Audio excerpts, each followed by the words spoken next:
नमस्कार दोस्तों, स्वागत है आप सभी का गौड़ा बैठिया क्लासेज में। इससे पहले वाला वीडियो में हम टूल से रिलेटेड कुछ क्वेश्चन किए थे और आज उससे आगे टूल के बारे में जानेंगे। आप लोग का एग्ज़ाम आने वाला है, अगस्त में होगा, तो फटाफट तैयारी में लग जाइए। और एक बात बताइए आप लोग कमेंट करके कि आप लोग ड्राइंग के बाद कौन सा सब्जेक्ट पढ़ना चाहते हैं, क्योंकि ड्राइंग का 2 से 3 क्लास में आप लोग का पूरा टॉपिक कवर हो जाएगा। तो इसके बाद हर संडे को ड्राइंग का एक मिला जुला क्वेश्चन आपको मिलेगा, हर संडे को 8 दिन में एक बार, ठीक है। और ये 2-3 दिन तक लगातार क्लास चलेगा, उसके बाद ये समाप्त हो जाएगा। तो उसके बाद आप लोग कौन सा सब्जेक्ट पढ़ना चाहते हैं वो कमेंट करके बताइए, ठीक है। तो चलते हैं क्वेश्चन की तरफ। तो हमारा ये जो पहला है, ये फिगर, ये है पंच का,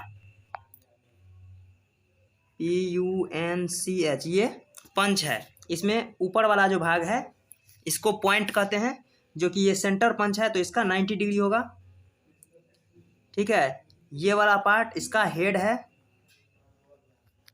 हेड यानी कि इस पे चोट मार करके इससे काम करते हैं। इसके बाद ये इसका पूरा बॉडी हो गया, यानी कि ये जो पार्ट बचा पॉइंट और हेड के बाद, ये जो पार्ट बच गया वो सब बॉडी है। उस पर नर्लिंग किया हुआ है, जो कि डायमंड नर्लिंग है। और डायमंड नर्लिंग किस तरह से होता है, इस तरह से लकीर होता है, उसके बाद फिर इसको क्रॉस में काटा जाता है, तो वो डायमंड नर्लिंग होता है, ठीक है। नर्लिंग 3 प्रकार का होता है, एक स्ट्रेट नर्लिंग होता है, एक डायमंड नर्लिंग होता है, और एक होता है कर्व नर्लिंग, जो इस प्रकार से कुछ घुमा घुमा रहता है।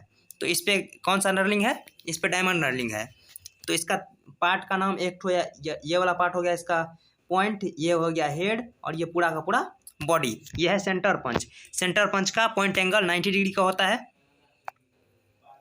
जबकि डॉट पंच का 60 डिग्री और प्रिक पंच का 30 डिग्री का होता है। हम लिख देते हैं, डॉट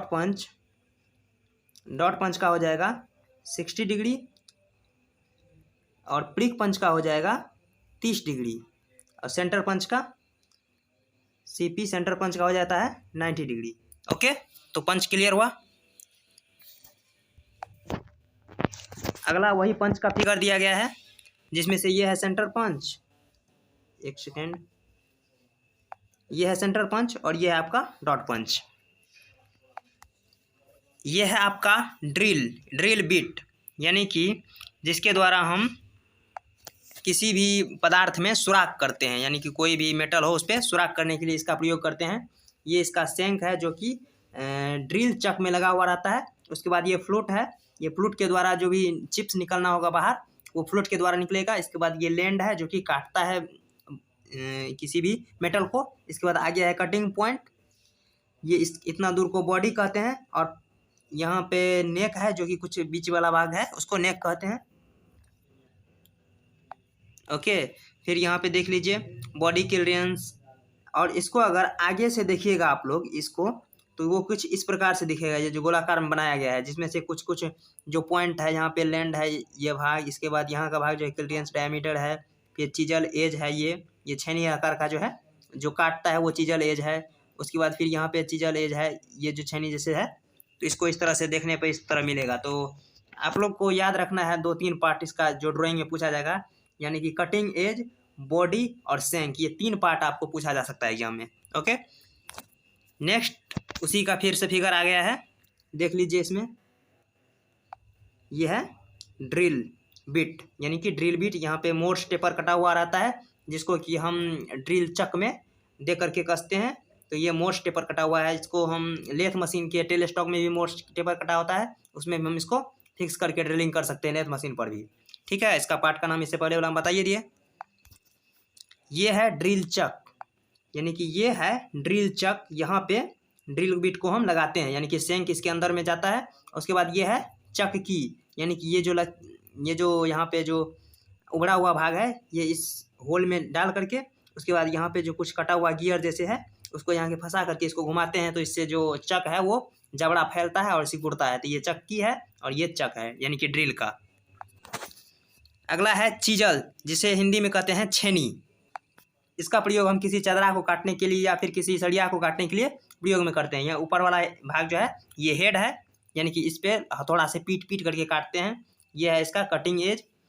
उसके बाद ये है फोर्जिंग एंगल, जहाँ जहाँ से ये पीट पीट कर पतला किया गया है वो फोर्जिंग एंगल है, जो कि 10 डिग्री से 15 डिग्री के बीच होता है फोर्जिंग एंगल। उसके बाद cutting edge, forging angle, body, यानी कि ये पूरा का पूरा भाग जो है ये बॉडी है और ऊपर में हेड है। इसमें से बॉडी, हेड और कटिंग एज, ये 3 भाग ही आपको याद रखना है। फोर्जिंग एंगल भी याद रख लीजिए। अगला वही चीजल है, देख सकते हैं यहाँ पे पॉइंट, बॉडी, हेड इसमें भी दर्शाया गया है। आगे ये है हैंड ड्रिल, यानी कि हैंड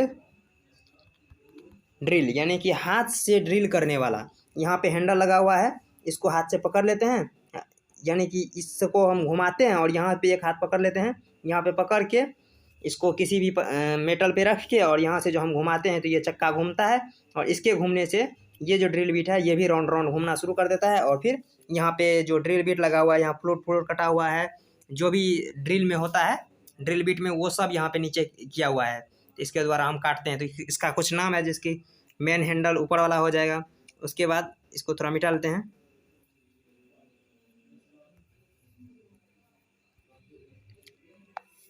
तो ये हो गया आपका मेन हैंडल, ये हो गया आइडिया गियर। इसके बाद ये है टर्निंग हैंडल।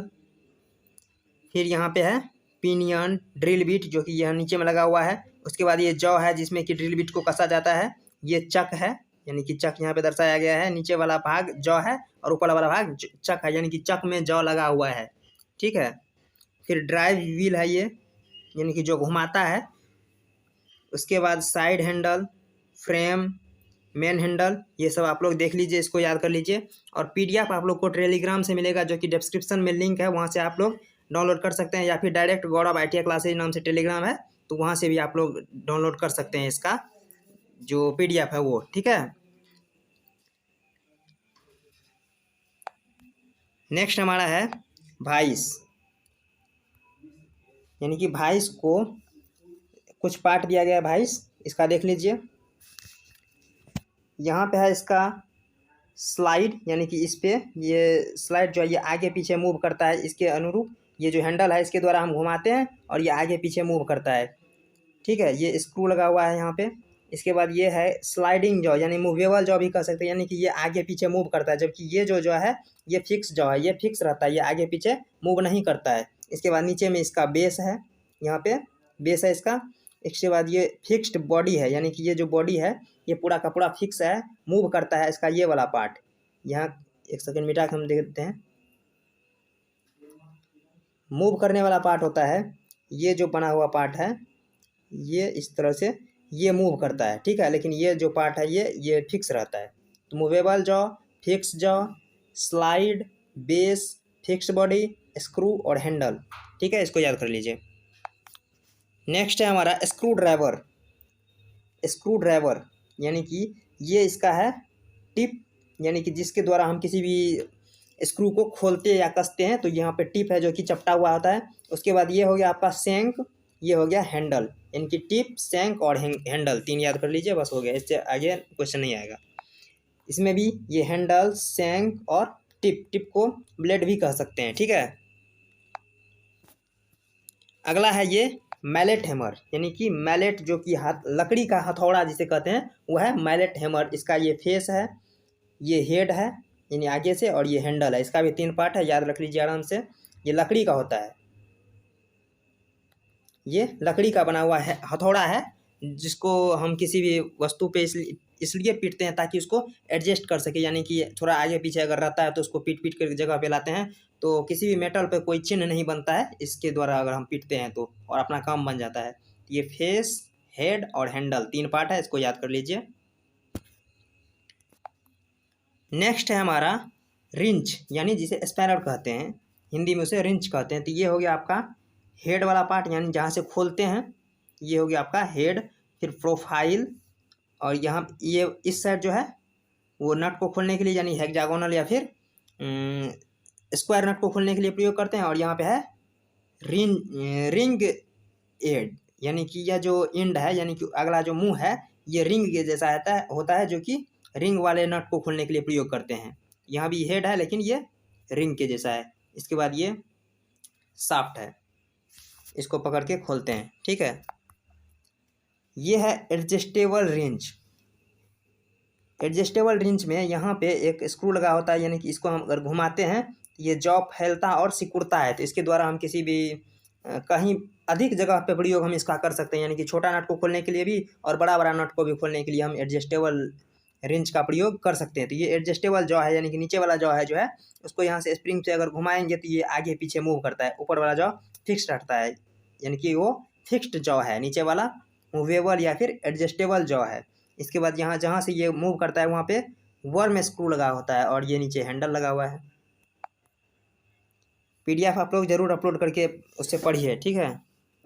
इसके बाद है ये है रिंग स्पैनर।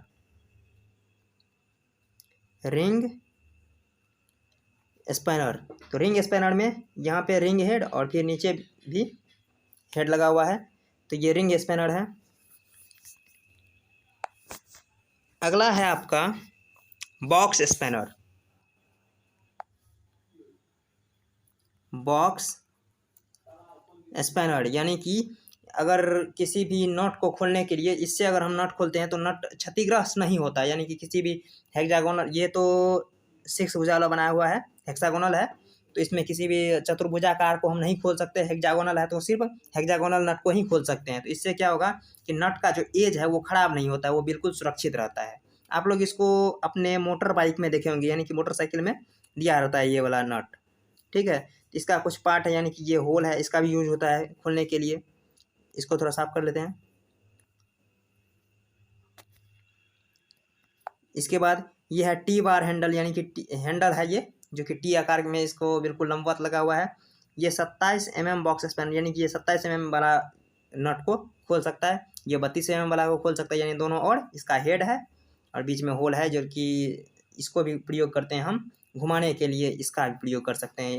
एक होता है जो यहाँ पे रेंज को फंसा करके उसको घुमाते हैं, और यहाँ पे हैंडल भी लगा हुआ है, ठीक है। तो जहाँ से आगे से घुमाने का कोई अनुमति नहीं होगा, यानी कि जगह नहीं रहेगा, तो हम वहाँ होल में भी फंसा करके इसको घुमा सकते हैं, ठीक है। ये है आपका बॉक्स स्पैनर। अगला है टी सॉकेट स्पैनर। ये टी आकार का बनाया हुआ है, टी सॉकेट स्पैनर। ये टी सॉकेट स्पैनर है, इसको याद कर लीजिए। इसमें कोई पार्ट वर्ड का नाम नहीं पूछेगा। ये हेड है, इसके बाद ये हैंडल है, ये इसका पूरा बॉडी है, इसका कोई पार्ट नहीं पूछेगा यही। और एग्जाम में आप लोग को ड्राइंग में पूछा जा सकता है, तो सिर्फ इसका नाम पूछेगा ये क्या है। ओके, तो ये है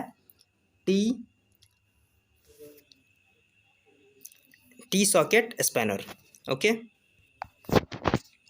नेक्स्ट है हमारा एनविल। ये है आपका एनविल, जिस पे हम किसी भी मेटल को रख के उस पर पीट के फोर्जिंग कर सकते हैं, या फिर मोड़ सकते हैं, या कुछ भी जो भी इसको ठोक पीट के करना हो उसका प्रयोग करते हैं इस एनविल का। यानी कि ये जो है सो फीटर वाला के पास रहता है, इसमें अधिक फीटर वाला का यूज होता है। यहाँ पे फिर रख के पंचिंग भी कर सकते हैं, या फिर किसी मेटल को जो है सो फोर्जिंग करना हो तो उसका प्रयोग करते हैं एनविल का। इसका कुछ भाग है, इसको बिक कहते हैं, यानी आगे का भाग जो ये चोंच के जैसा निकला होता है ये बिक कहते हैं। इसके बाद ये फिर टेबल है, ये ऊपर वाला फेस है, यहाँ पे स्क्वायर होल कटा हुआ है, यानी कि इसमें भी फंसा करके हम ठोक पीट कर सकते हैं, ठीक है। फिर यहाँ भी एक होल है। इसके बाद नीचे से जो ये भाग कटा हुआ है हैनिंग एंड, इसको भी देख लीजिए।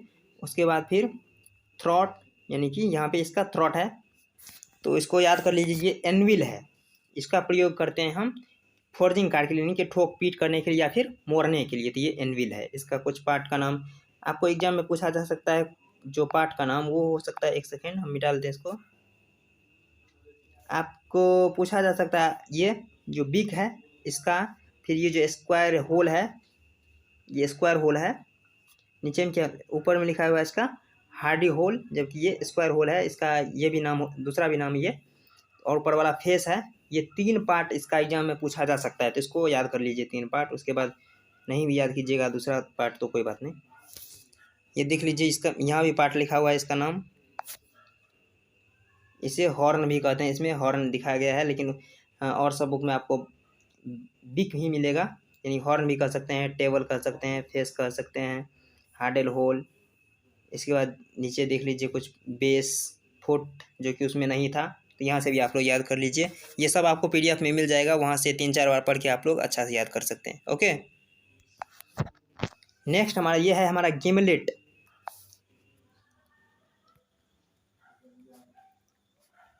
यहाँ पे L होगा, GIMLET, ये गिमलेट है। इसका प्रयोग करते हैं हम हाथ से किसी भी लकड़ी में छेद करने के लिए इसका प्रयोग करते हैं। यानी कि ऊपर में ये हैंडल लगा हुआ है, इसको हम जोर से दबा करके और घुमाते हैं। ये ड्रिल बिट के जैसा ही है, ये भी छेद करता है, नीचे अंदर जाता है। इसको घुमाते रहते हैं हाथ से और दबाव डाल के थोड़ा सा, ठीक है। ये गिमलेट है, इसका प्रयोग आप लोग देखे होंगे कारपेंटरी, यानी कि आपके यहाँ जो लकड़ी का जो काम करने वाला आता है उसके पास ये वाला होता है, जो कि कहीं भी अगर छोटा सा छिद्र करना हो लकड़ी में तो उसका प्रयोग करते हैं हम गिमलेट का, ठीक है। इसको खास अधिक लोग गिलमिट कहते हैं, लेकिन यहाँ होता है गिमलेट, शुद्ध वर्ड होता है वर्ड गिमलेट। ओके, नेक्स्ट हमारा सी क्लैंप।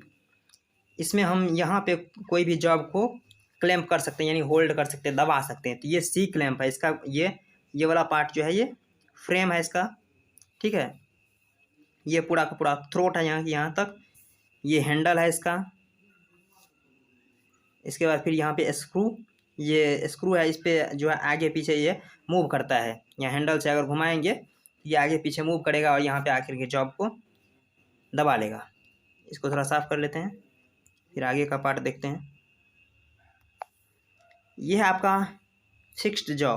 यहाँ का जो ऊपर वाला जॉ है ये फिक्स रहता है और नीचे वाला जॉ जो है वो मूव करता है, क्योंकि यहाँ पे हैंडल लगा हुआ है। इसको ऊपर या नीचे हम कर सकते हैं, यानी कि ये मूवेबल जॉ है। यहाँ पे कॉलर नीचे में लगा हुआ है। नेक्स्ट हमारा है क्रॉस पिन हैमर। यानी कि क्रॉस पिन हैमर में आप लोग देख सकते हैं कि हैंडल जिस तरह से यहाँ से इस, एक सेकेंड, यहाँ से हैंडल लगा हुआ है। तो यहाँ से जो हैंडल लगा हुआ है तो आगे का जो पार्ट है यानी कि जो काटेगा वो इसके लंबवत होता है, यानी कि इस तरह से होता है, यानी क्रॉस में कटा हुआ रहता है।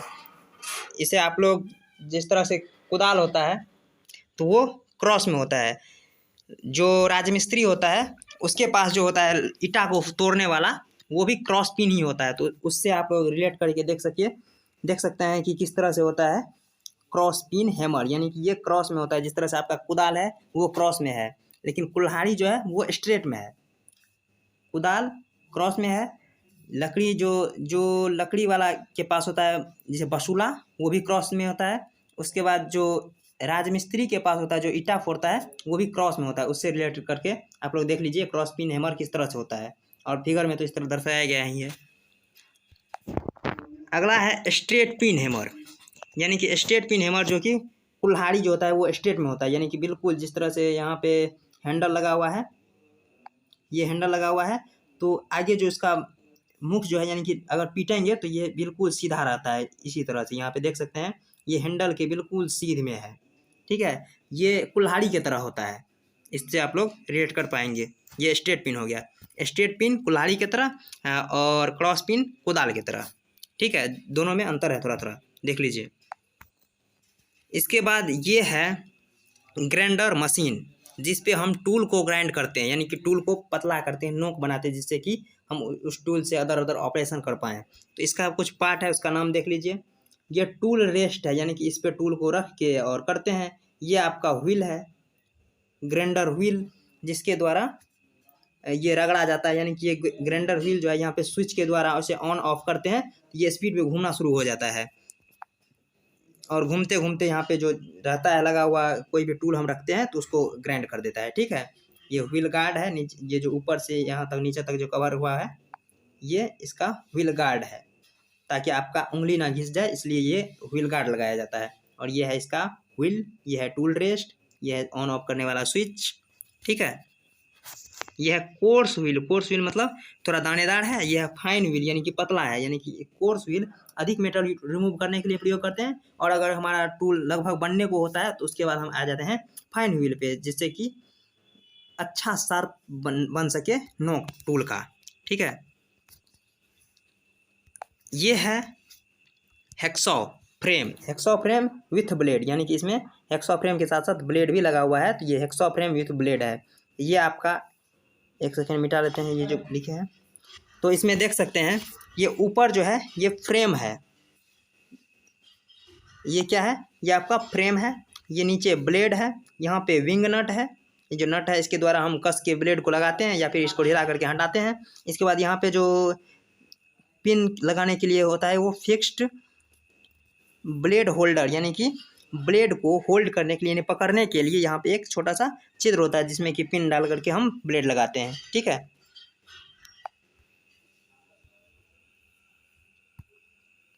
उसके बाद यहाँ पे जो आप लोग देख सकते हैं ये जो 3 छोटा छोटा बिंदु है, इसका मतलब ये है कि यहाँ पे पिन लगा दिया जाता है। यानी कि अगर ब्लेड के अनुसार अगर फ्रेम को थोड़ा बड़ा और छोटा करना हो तो हम इसको पिन हटा करके इसे बड़ा भी कर सकते हैं, फिर ज़रूरत पड़े तो हम इसको छोटा भी कर सकते हैं। ये एडजस्टेबल हैक्सॉ फ्रेम है। ठीक है, ये इसका हैंडल है। आगे देखते हैं।